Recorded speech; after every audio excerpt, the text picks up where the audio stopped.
Good morning student. आज का जो हमारा टॉपिक है वो है the fundamental theorem of arithmetic. ठीक है, इससे पहले जो हम लोगों ने दो टॉपिक किए हैं वो दोनों टॉपिक थे द यूक्लिड डिवीजन एल्गोरिथम और यूक्लिड डिवीजन लेमा। चलिए हम लोग आज पढ़ते हैं the fundamental theorem of arithmetic के बारे में। The fundamental theorem of arithmetic क्या कहता है उसके बारे में पहले जान लेते हैं, क्या होता है ये। Every composite number can be express as a product of primes and this factorisation is unique apart from order in which the prime factors occur. यानी जो कहने का चाहता है जो भी, इसके अंदर कुछ वर्ड्स हैं, ध्यान से देखिए। एक तो यहाँ पर है कंपोजिट नंबर और दूसरा है यहाँ पे प्राइम। ये कहता है कि एवरी कंपोजिट नंबर, यानी कंपोजिट नंबर उनको कहेंगे जिनके दो से ज़्यादा फैक्टर्स होते हैं। ठीक है, उन कंपोजिट नंबर को हमें एक्सप्रेस करना है कैसे, प्रोडक्ट ऑफ प्राइम्स के फॉर्म में। और प्राइम नंबर आप लोग जानते ही होंगे जिनके एग्जैक्टली 2 फैक्टर्स होंगे। ठीक है, तो कह रहा है कि every composite number can be express as a product of prime and this factorisation is unique. जो भी वो प्राइम होंगे वो सारे के सारे क्या होने चाहिए, यूनिक होने चाहिए, यानी वैसा कोई और दूसरा नंबर नहीं होना चाहिए। Apart from the order in which the prime factors occur, और एक ऑर्डर में होनी चाहिए। चलिए एक एग्जाम्पल करके देख लेते हैं हम लोग। सपोज कीजिए कि 1800 एक हमारे पास कंपोजिट नंबर है, यानी 1800 को अगर हम 2 से डिवाइड करते हैं तो हमारा क्या आएगा 900 अगेन, यानी हमको केवल प्राइम नंबर ही। और ये आप लोग मुझे 4th 5th क्लास में ही आप लोगों ने कर लिए होंगे ऐसे सारी चीज़ें। फिर से निकालते हैं, अगेन नेक्स्ट स्टेप्स करते हैं हम लोग, फिर से कंटिन्यू करते रहते हैं जब तक लास्ट में हमारा एक प्राइम नंबर ना आ जाए। ठीक है, अब आ गया हमारा प्राइम नंबर आ गया, यानी कि जो भी आप देख रहे हैं 2 2 2 3 3 3 5 5, ये सारे के सारे क्या है हमारे, ये सारे के सारे हमारे प्राइम नंबर्स हैं। ठीक है, अब हम इसको इस तरीके से तो लिख सकते हैं 1800 is equal to 2 into 2 into 2, यानी जो इस तरफ है आपके पास लेफ्ट हैंड साइड में और ये जो नीचे है लास्ट में 5 है।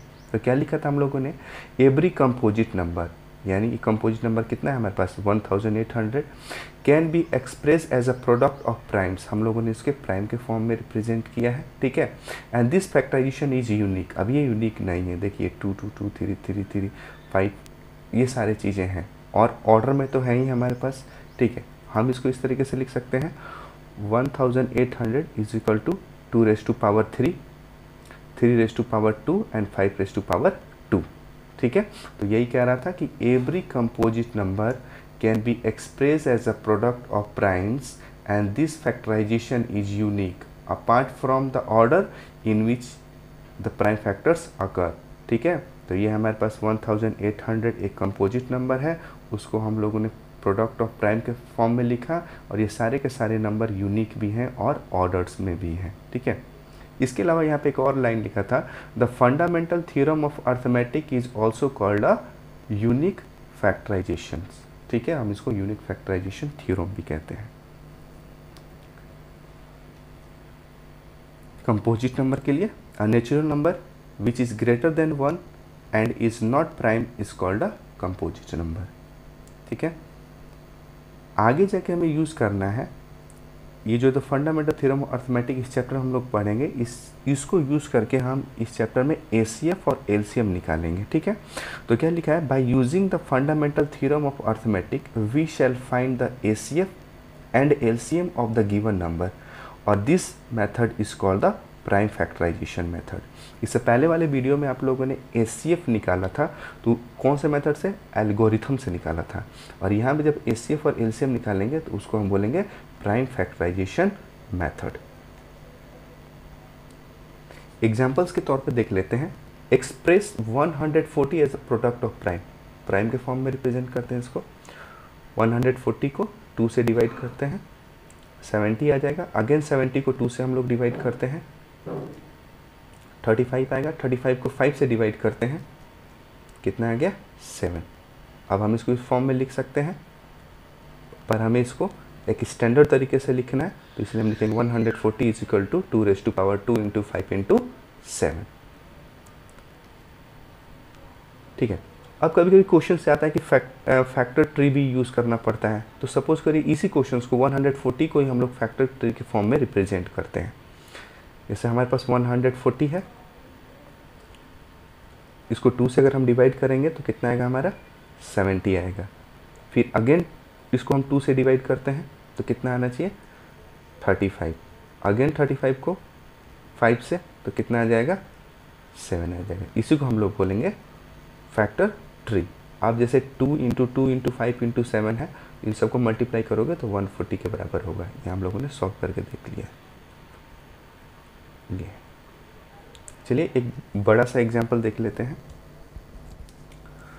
5,56,920 को प्रोडक्ट ऑफ प्राइम के फॉर्म में लिखना है। सेम वही, सबसे पहले जो भी नंबर होगा उसको कोशिश करेंगे कि प्राइम नंबर से ही डिवाइड करें, प्राइम नंबर से ही होगा। इस तरीके से आप लोग डिवाइड करते रहिएगा।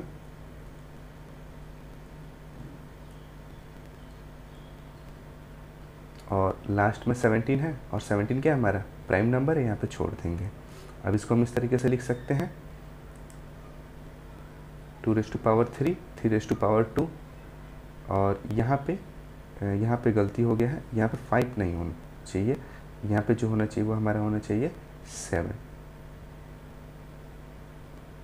क्योंकि 5 तो हमारा एक ही बार में है, तो यहाँ टाइपिंग में गलती हो गया है, तो यहाँ पे केवल क्या होना चाहिए 7 होना चाहिए। चलिए ये कुछ क्वेश्चंस हैं, express each number as a product of its prime, आपके एनसीईआरटी बुक में भी दिए हुए हैं, तो आप इसको कर लीजिएगा। ठीक है।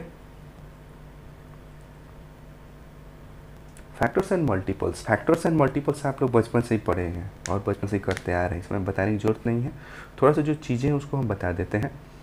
व्हेन 2 और more than 2 integers are multiplied together then the resultant value is called their product. Suppose जैसे कि जो 70 है वो 2, 5 और 7 का क्या है प्रोडक्ट है, तो 70 is called the product of 2, 5, 7 is now as a and 2, 5, 7 जो है वो क्या है फैक्टर्स हैं। तो ये जो होगा वो 70 जो होगा वो होगा हमारा प्रोडक्ट और 2, 5, 7 जो होंगे उसके फैक्टर्स होंगे।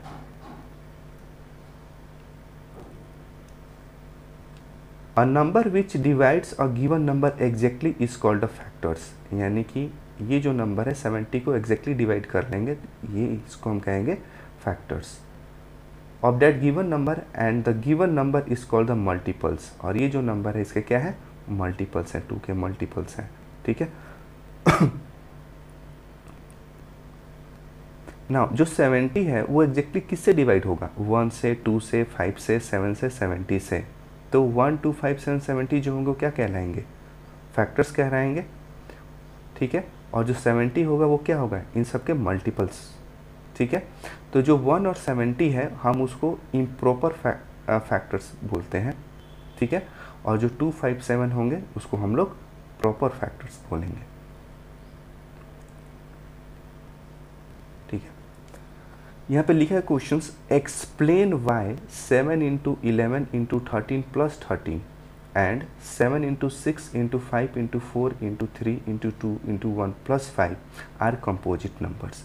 आपको शो करना है कि ये जो है और ये जो पोर्शन है ये दोनों, ये 2 नंबर हैं, इन दोनों को हमें कंपोजिट नंबर शो करना है, यानी बताना क्यों है कंपोजिट नंबर, एक्सप्लेन वाई। तो मैंने आपको पहले ही बोल दिया कि कंपोजिट नंबर किसको बोलेंगे जिनके 2 से ज़्यादा फैक्टर्स होते हैं। तो एक बार गौर कीजिएगा कि जो प्राइम नंबर होते हैं उनके कितने फैक्टर्स होते हैं 2 होते हैं, और प्राइम नंबर के साथ कोई और एक्स्ट्रा एक नंबर आए तो वो कंपोजिट नंबर ही कहलाएगा। ठीक है। चलिए करके देखते हैं हम लोग।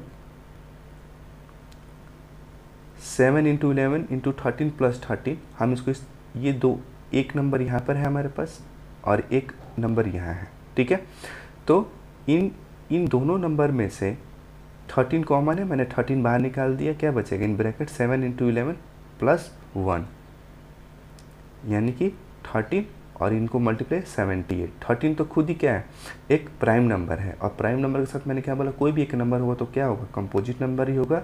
क्यों? क्योंकि प्राइम के कितने थे फैक्टर्स 2 होते हैं, और कंपोजिट नंबर क्या है जिसके 2 से ज़्यादा फैक्टर्स हों। तो यहाँ भी देख लीजिए, अगर मैंने 78 को फैक्टर्स किया है तो इसमें इतने सारी चीज़ें आएंगे हैं, यानी 2 इंटू 3 एंड 13⁻², यानी इसके 2 से ज़्यादा फैक्टर्स हैं। तो ये क्या हो जाएगा, ये कंपोजिट नंबर कहलाएगा।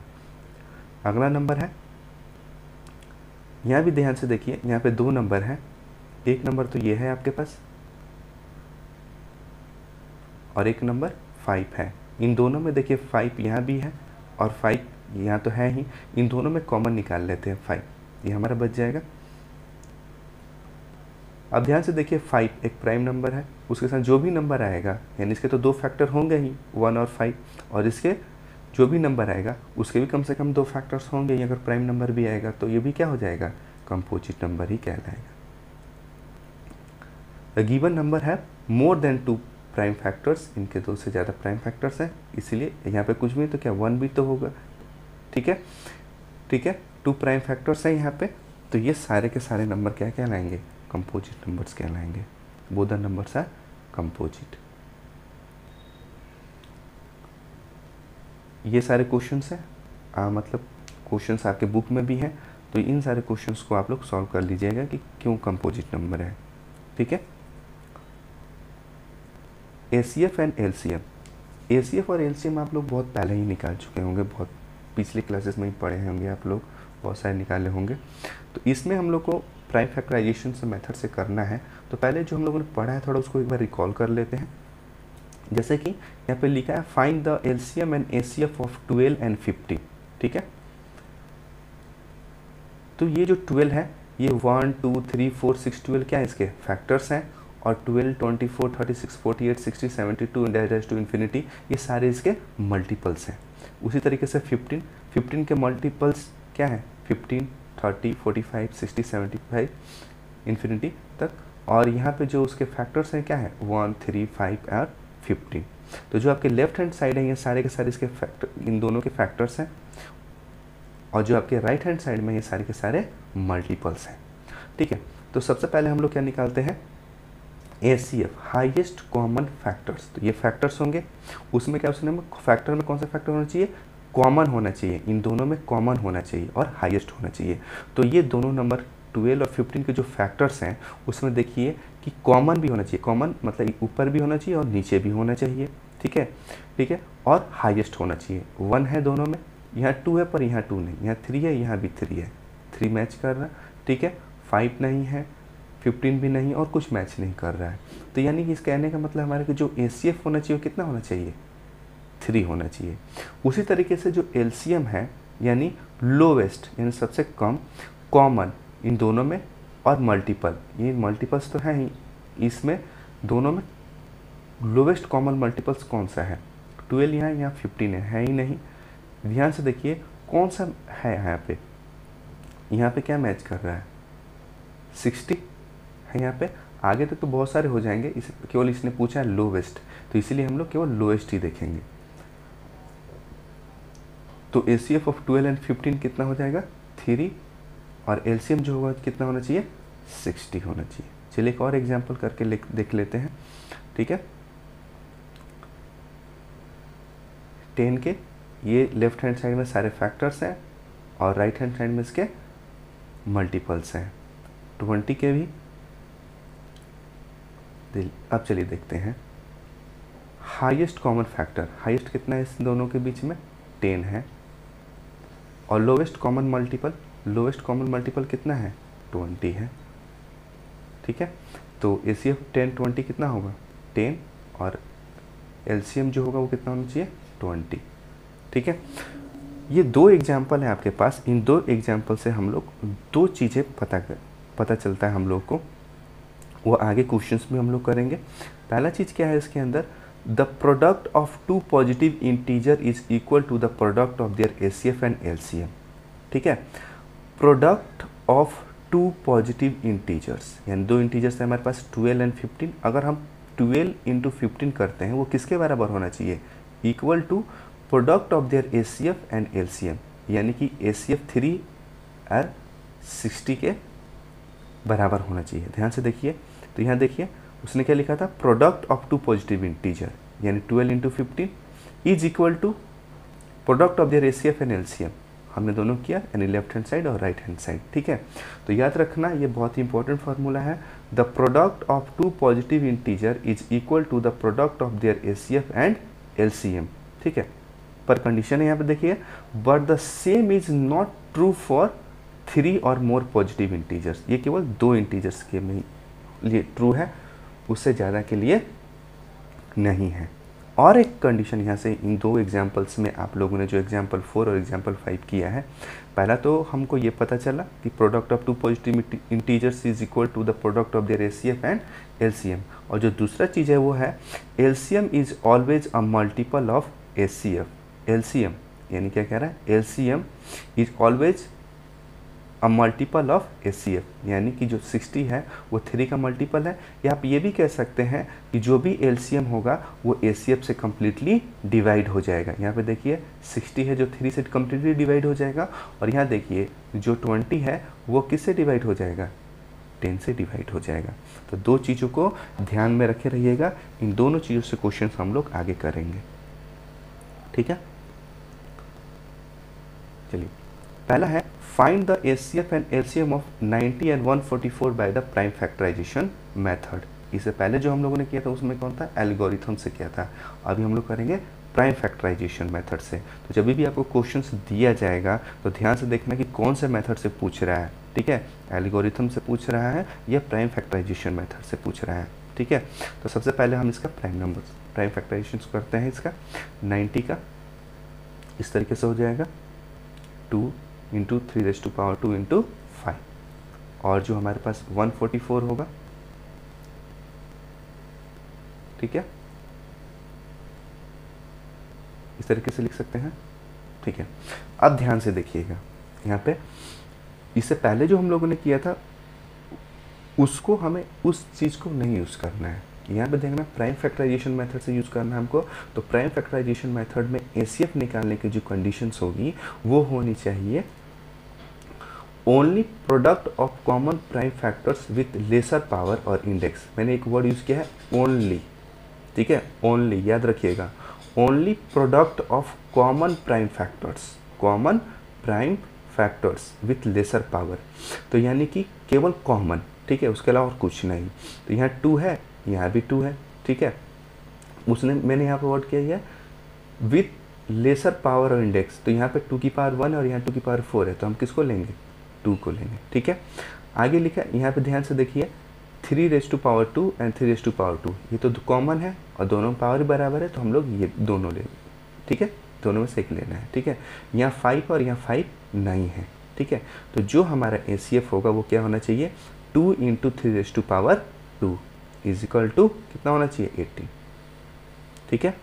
अब आता है एलसीएम की बारी। एलसीएम में क्या हुआ है, product of common prime factors. यहाँ पे मैंने वर्ड यूज़ किया था, या मैंने वर्ड ओनली यूज़ नहीं किया है, ठीक है, ध्यान से देखिए क्यों। यहाँ पे लिखा है product of common prime factors with greater power, वहाँ लेसर पावर था, यहाँ greater power, and all non common prime factors, ठीक है। जो कॉमन है जैसे 90 144 के जो प्राइम फैक्टर्स हैं, जो कॉमन है उसमें हाईएस्ट पावर लेना है, और जो कॉमन नहीं है उसको भी ले लेना है।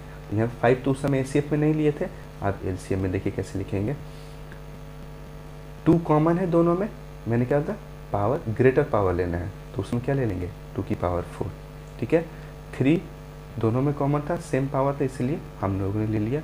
और and on non common prime factors, यहाँ 5 है, यहाँ 5 है ही नहीं, तो जो 5 बचा वो यहाँ पे मल्टीप्लाई हो जाएगा, ठीक है। तो जो आपका एलसीएम होगा वो कितना हो जाएगा 720। इस चीज़ को याद करके रखे रहिएगा, ऐसे ही बाकी सारे क्वेश्चंस भी करेंगे हम लोग। तो एचसीएफ जो होना चाहिए होगा वो कितना होगा 18, और जो एलसीएम होगा 720। चलिए वो तो 2 नंबर के लिए किए थे, चलो अब हम लोग 3 नंबर के लिए करेंगे। 3 नंबर में भी कोई जो हम लोगों ने लिखा था ब्रैकेट में जो शो किया था, जो हमारा मेथड है वो चेंज नहीं होगा, 3 नंबर में भी वैसे ही रहेगा हम लोग का। तो जैसे 180 है तो उसको हमने प्राइम फैक्टराइजेशन किया, तो 2⁻² इंटू 3⁻2 इंटू 5, और 192 को भी इसी तरीके से लिखेंगे प्राइम फैक्टराइजेशन के फॉर्म में, और 144 को भी इस तरीके से लिखेंगे।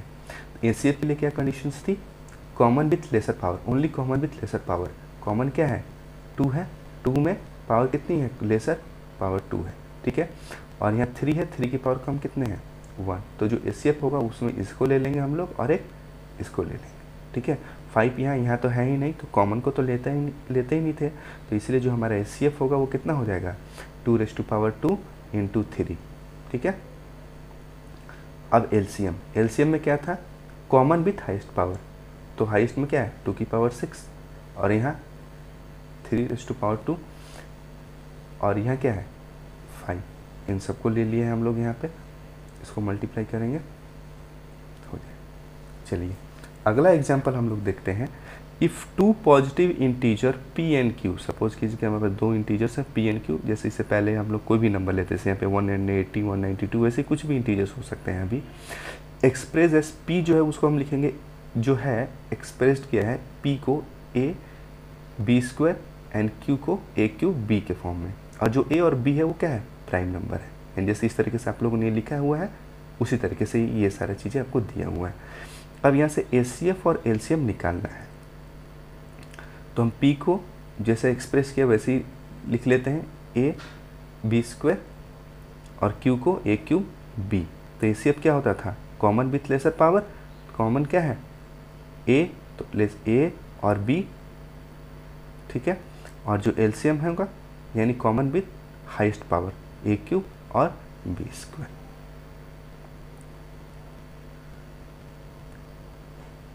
The LCM and ACF of 2 number, याद रखिएगा, the LCM and ACF of 2 number 360 and 9 respectively.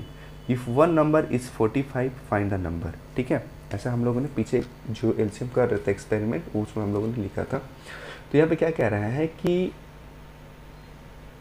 The HCF and LCM of 2 number, कोई 2 नंबर है, उनका जो एलसीएम है वो है 360 और जो एसीएफ है वो है 9। उसमें से एक नंबर 45 है, तो दूसरा नंबर आप लोग निकालिए। तो ये आपको पता करना है दूसरा नंबर कौन सा होगा।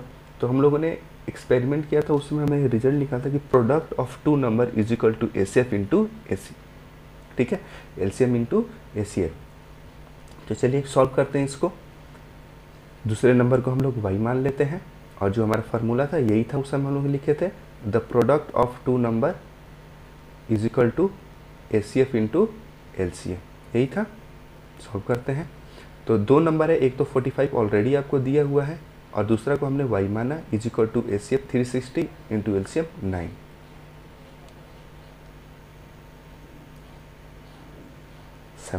तो जो हमारा दूसरा नंबर है वो क्या होना चाहिए, 72 होना चाहिए। चलिए एक और एग्जांपल कर लेते हैं। Can 2 number have 24 as their HCF and 540 as their LCM, give reason. याद कीजिए ये लोग भी, ये वाला भी मेथड हम लोगों ने वहाँ पे किया था। हमने क्या कहा था कि जो भी हमारा एलसीएम होगा वो एसीएफ से कम्प्लीटली डिवाइड हो जाएगा, ये हो सकता। तो एलसीएम इज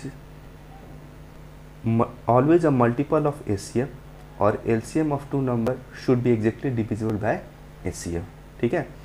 करके देख लेते हैं, LCM को ACF से डिवाइड करके देख लेते हैं। 22.5 एग्जैक्टली तो डिवाइड तो नहीं हुआ है हमारा कम्प्लीटली, 24 डज नॉट डिवाइड 540। चलिए एक और क्वेश्चन करते हैं। Find the greatest possible number with which when we divide 37 and 58 it leave the remainder 2 and 3। एक बात बताना चाहता हूँ बच्चों आपको, कभी भी ग्रेटेस्ट हाईएस्ट वर्ड यूज़ किया जाए तो एसीएफ ही होगा, ठीक है ना। चलिए उसे क्वेश्चन समझ लेते क्या कहता है।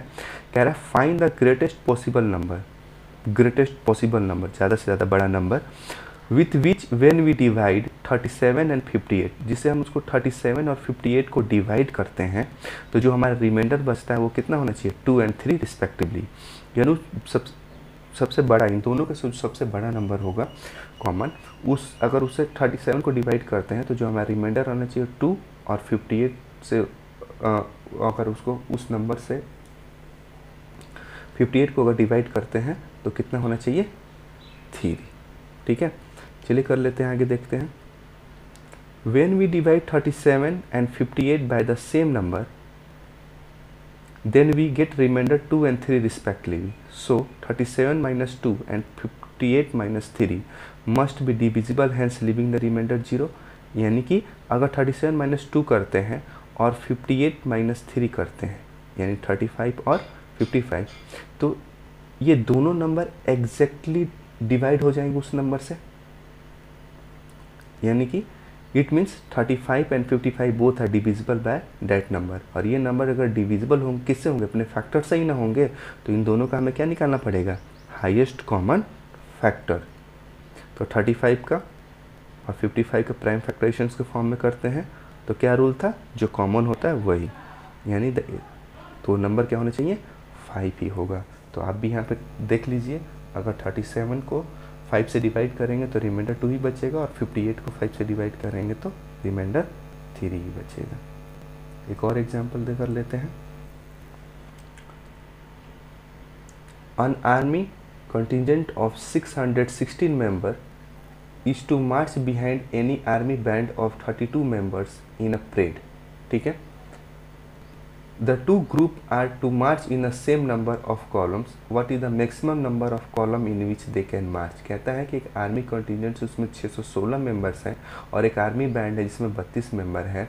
The two group are to be march, two groups यानी ये जो आर्मी कंटिजेंट्स हैं और जो आर्मी बैंड है, ठीक है, two groups are to be march in the same number of column, same number of column से मार्च कर रहे हैं। तो what is the maximum number, इनकी कितने मैक्सिमम कॉलम्स कितनी हो सकती हैं, ठीक है, ठीक है। तो यहाँ पे वर्ड क्या गया, मैक्सिमम। तो number of member in army contingent 616 and army band 32। तो मैक्सिमम रिड्यूस किया तो एसीएफ निकालेंगे, इन दोनों का एसीएफ निकाल लेते हैं, कितना आएगा हमारे पास,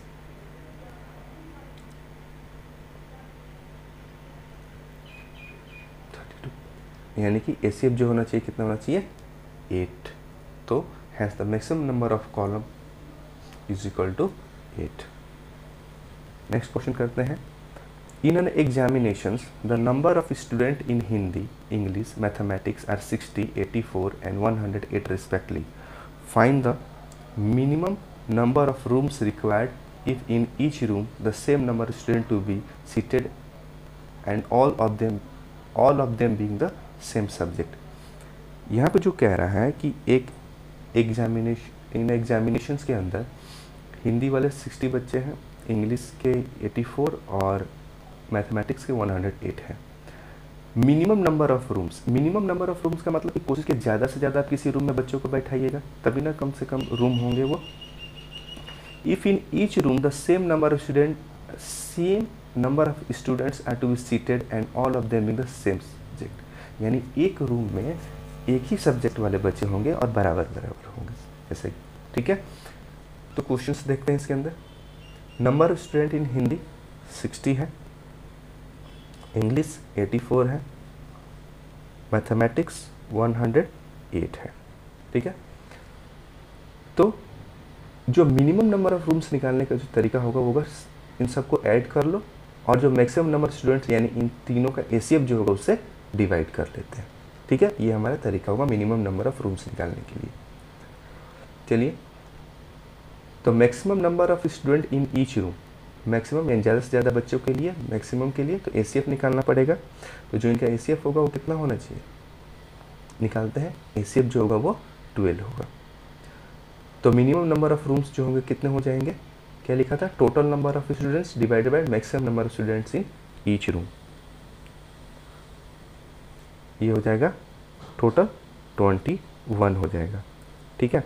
अब आपसे ये पूछा जाता है, ध्यान से देखिए कि ये जो हिंदी वाले बच्चे हैं ये कितने रूम में बैठे होते हैं। तो उस केस में आप लोग क्या कीजिएगा था, यहाँ पे टोटल था तो उस केस में क्या बोला, हिंदी वाले लिखते 60 divided by ACF of this 3 numbers, यानी 60 को अगर हम लोग 12 से डिवाइड करते हैं तो यानी कितना आता है हमारा 5, यानी कि ये जो हिंदी वाले बच्चे हैं वो 5 रूम्स में बैठते हैं।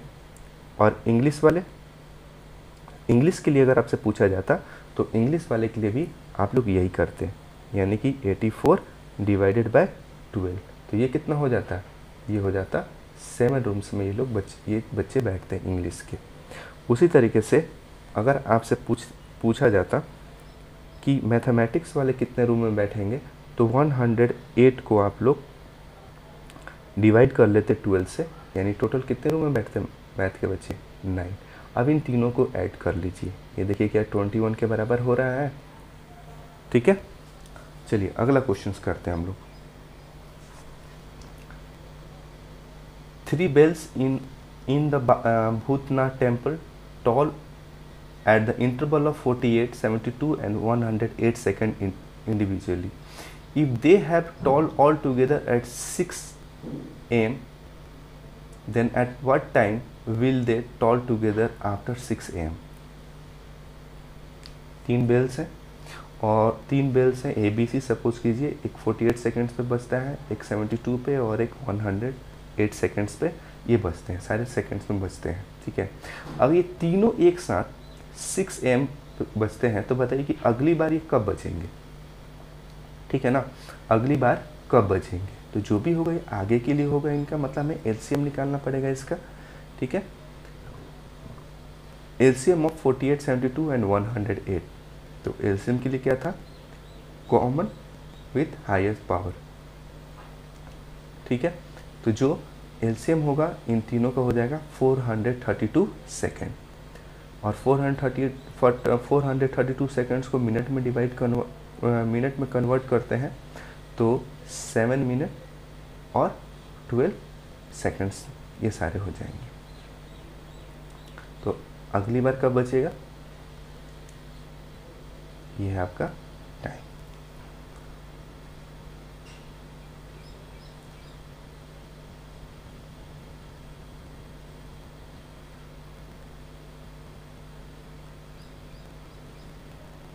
बच्चों ये है कुछ प्रैक्टिस क्वेश्चंस आपके पास, इन सारे क्वेश्चंस को जरूर कर लीजिएगा। ठीक है,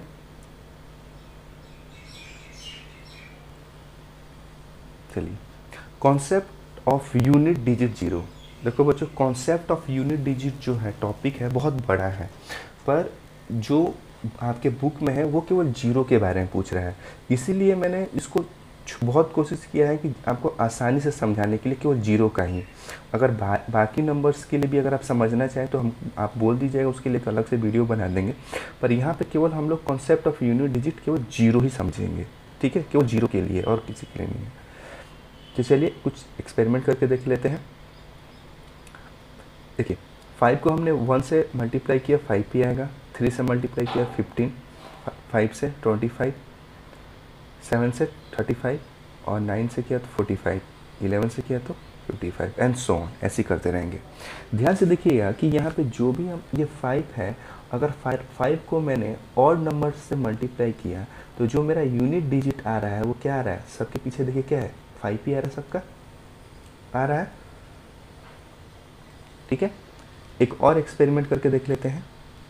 मैंने 5 को 2 से मल्टीप्लाई किया 10 आया है, 4 से 20 आएगा, 5 को 6 से करेंगे तो 30, 8 से करेंगे तो 40 एंड सो ऑन।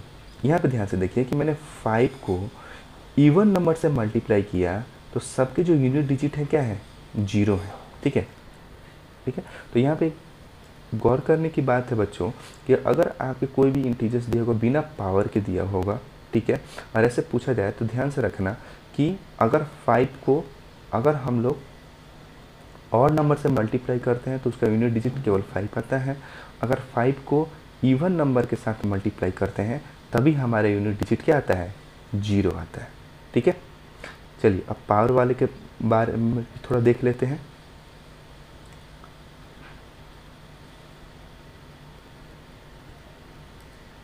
ध्यान से देखिए 10⁻1 यानी कि हम 10 को प्राइम फैक्टर फॉर्म में तोड़ेंगे तो क्या होगा, 2 × 5 की पावर 1 = 10, 10 की पावर 2 करेंगे तो 10, 100 और 10 की पावर 3 करेंगे तो 1000 एंड सो।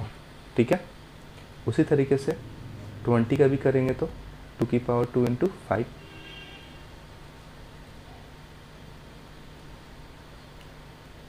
And so. चलिए एक और कर लेते हैं 30 का, इसको प्राइम फैक्टर्स के फॉर्म में तोड़े तो हम लोग। अब ध्यान से देखो बच्चों कि ये जो नंबर है इसका कुछ भी पावर रखो तो लास्ट में क्या आ रहा है, जीरो आ रहा है, जीरो आ रहा है और 0 आ रहा है, केवल हमको क्या पढ़ना है, यूनिट डिजिट 0। यहाँ भी देखिए कुछ भी पावर रखा हो तो क्या आ रहा है, 0 आ रहा है, 0 आ रहा है, और यहाँ भी 0 आ रहा है।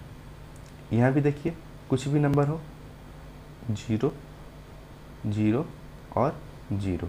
ऐसे ही आप लोग अपने घर में भी देखिए 40 कुछ भी नंबर का ऐसे करके देख लीजिए, उसको प्राइम फैक्टर्स के फॉर्म में तोड़ लीजिए। सबका 0 आ रहा है, क्यों 0 आ रहा है, ध्यान से देख रहे हैं, जो प्राइम फैक्टर्स हैं उनको गौर से देखिए, 5 and 2 5 and 2 5 and 2। यहाँ भी देखिए 5 and 2 5 and 2 5 and 2 है, 5 3 2 है, 5 3 2 है, 5 3 2 है, ठीक है ना। तो यानी हमें एक तो बात पता चल गया कि जो भी नंबर होगा उसका प्राइम फैक्टर्स अगर 5 और 2 होता है तो उसका यूनिट डिजिट 0 होगा ही होगा, चाहे उसकी पावर कितनी भी हो, केवल हमें यूनिट डिजिट ही देखना है। तो याद रखिएगा, किसी भी इंटीजर्स का अगर उसके फैक्टर्स 2 and 5 होते हैं तो उसका यूनिट डिजिट 0 होगा ही होगा, ठीक है। चलिए एग्जाम्पल देख लेते हैं। Check whether 6 raised to power n can end with the digit 0 for any natural number n। कहता है कि कुछ 6 है और n कुछ भी पावर हो सकता है नेचुरल नंबर में, तो क्या वो डिजिट 0 हो सकता है, ठीक है। We now that any number which ends is 0 must have at least 2 and 5 as its prime factors, ठीक है। तो अगर हम इसके 6 raised to power n को तोड़ते हैं प्राइम फैक्टर, यहाँ 2 और 3 आ रहा है, 5 तो है ही नहीं, तो सिंपल सा है कि इसका पावर जो लास्ट यूनिट डिजिट होगा वो 0 नहीं होगा। 6 power n does not contain 5 as prime factor and 6 power n can never in 0, ठीक है। चलिए कुछ क्वेश्चंस आपके प्रैक्टिस के लिए इस बेस पे